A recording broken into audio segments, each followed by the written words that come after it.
दोस्तों, स्वागत है आपका सोचो ज़रा पर। आप हैं कुणाल के साथ। अगर आप चैनल पर नए हैं, अभी सब्सक्राइब नहीं किया तो प्लीज़ नीचे दिए गए बेल आइकन में क्लिक करिए, इस चैनल को सब्सक्राइब करिए ताकि अच्छी अच्छी वीडियोस आप तक आती रहें। आपने कभी सोचा है, आप दिन में कई बार अपने मोबाइल को रिस्टार्ट का बटन दबाते हैं, लेकिन क्या आपने कभी जानने की कोशिश की कि उन कुछ सेकंडों के अंदर फ़ोन के अंदर आखिर होता क्या है? क्या सिर्फ फ़ोन की स्क्रीन बंद होती है या कोई पूरा मोबाइल खुद को दोबारा ज़िंदा करता है? सोचिए, अभी कुछ सेकंड पहले आप व्हाट्सएप चला रहे थे, यूट्यूब देख रहे थे, किसी का कॉल आया होगा, बैकग्राउंड में कई ऐप्स काम कर रही होंगी, लेकिन रीस्टार्ट बटन दबाते ही सब कुछ एक ही पल में कहाँ चला जाता है।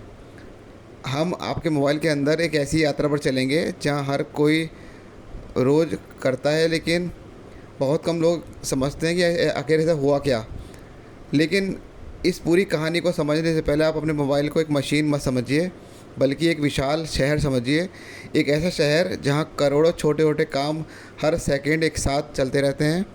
कोई कैमरा चला रहा है, कोई म्यूज़िक, कोई व्हाट्सएप, कोई मैप चला रहा है, तो कोई चुपचाप बैकग्राउंड में अपडेट डाउनलोड कर रहा है। और इस पूरे शहर को कोई तो संभाल रहा होगा, उसका नाम है प्रोसेसर। अगर प्रोसेसर शहर का मेयर है तो रैम उसका वर्किंग ऑफिस है, जहां हर सेकंड हज़ारों छोटे छोटे काम आते और जाते रहते हैं। और आपकी फ़ोटोज़, वीडियोज़, ऐप्स, गेम्स जहां हमेशा सुरक्षित रहती हैं, उसे कहते हैं स्टोरेज। अब सोचिए, अगर इस पूरे शहर को सिर्फ 20 सेकंड के लिए दोबारा व्यवस्थित करना पड़े तो क्या होगा? यही रीस्टार्ट करता है। अपने रीस्टार्ट करने के बाद फ़ोन को अब सबसे पहले आपका मोबाइल नई ऐप्स खोलना बंद कर देता है। क्यों? क्योंकि उसे पता है कि अब पूरा सिस्टम कुछ ही सेकंडों में बंद होने वाला है। फिर बैकग्राउंड में चल रही सैकड़ों छोटी छोटी प्रोसेसेस धीरे धीरे बंद होने लगती हैं। जैसे किसी बड़े ऑफिस में शाम होते ही एक एक करके सारे कर्मचारी अपना काम ख़त्म करके घर जाने लगते हैं, लेकिन अभी सबसे महत्वपूर्ण काम बाकी है। अब प्रोसेसर हर ऐप को एक आखिरी मैसेज भेजता है, अपना काम पूरा करो और सुरक्षित तरीके से बंद हो जाओ। इसलिए अक्सर रिस्टार्ट करते समय फ़ोन कुछ सेकंड के लिए रिस्पांस देना बंद कर देता है।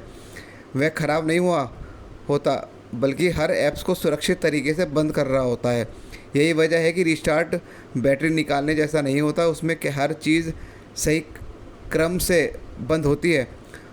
अब बारी आती है रैम की। रैम अपने फ़ोन को टेम्परेरी मेमोरी कहते हैं। हम सब जानते हैं रैम को एक अपने फ़ोन की टेम्परेरी मेमोरी कही जाती है। यही यही वह सारी जानकारी रखती है जिसे आपका फ़ोन उस समय काम कर रहा होता है। रीस्टार्ट होते ही रैम पूरी तरह खाली हो जाती है। यही कारण है कई बार रीस्टार्ट के बाद फ़ोन पहले के से तेज़ महसूस होता है, क्योंकि पुरानी अधूरी और बेकार टेम्परेरी फाइल्स हट चुकी होती हैं। अब फ़ोन पूरी तरह बंद हो चुका है, लेकिन कहानी अभी ख़त्म नहीं हुई। अब प्रोसेसर फिर से जागता है। सबसे पहले बूट लोडर चालू होता है। वह जांचता है कि फ़ोन का हार्डवेयर ठीक है या नहीं। फिर एंड्रॉयड धीरे धीरे मेमोरी में लोड होना शुरू होता है।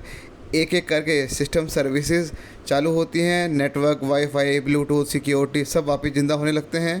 अब आपका फ़ोन लॉक स्क्रीन पर दिखाई देता है, लेकिन ध्यान दीजिए, अभी भी बैकग्राउंड में कई काम चल रहे हैं। Notification, sync, email, photos backup सब धीरे धीरे फिर से शुरू होते हैं। यानी लॉक स्क्रीन दिखने का मतलब यह नहीं कि फ़ोन पूरी तरह तैयार हो चुका है।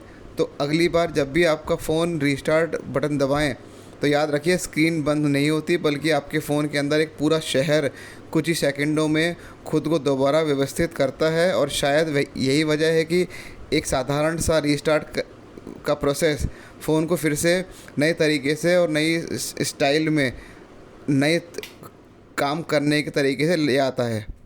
इसकी बड़ी कहानी ही यही है कि जब भी आप फ़ोन को रिस्टार्ट करते हो तो टेम्परेरी फाइल डिलीट हो जाती हैं, फ़ोन का प्रोसेसर अपने आप को दोबारा से ज़िंदा करता है, सारी ऐप फिर से लोड होती हैं, और रिस्टार्ट होने के बाद कुछ सेकंड लगते हैं फ़ोन को वापस हर एप्लीकेशन को खोलने में, क्योंकि वो हर एप्लीकेशंस को सही तरीके से हार्डवेयर के अकॉर्डिंग अरेंज करता है। और उसके बाद हमारा फ़ोन फिर से तेज़ चलने लगता है। तो सोचो ज़रा, पे साथ जुड़े रहिए। अगली बार एक नए जानकारी के साथ आपके हमने होंगे और नए तरीके से वीडियो को समझाएंगे। अगर चैनल को सब्सक्राइब या लाइक नहीं किया है तो प्लीज़ चैनल सब्सक्राइब करिए, लाइक करिए वीडियोस को, और जल्दी मिलते हैं एक नई वीडियो में नए जोश के साथ। तब तक कुणाल के साथ सोचो ज़रूर बने रहिए।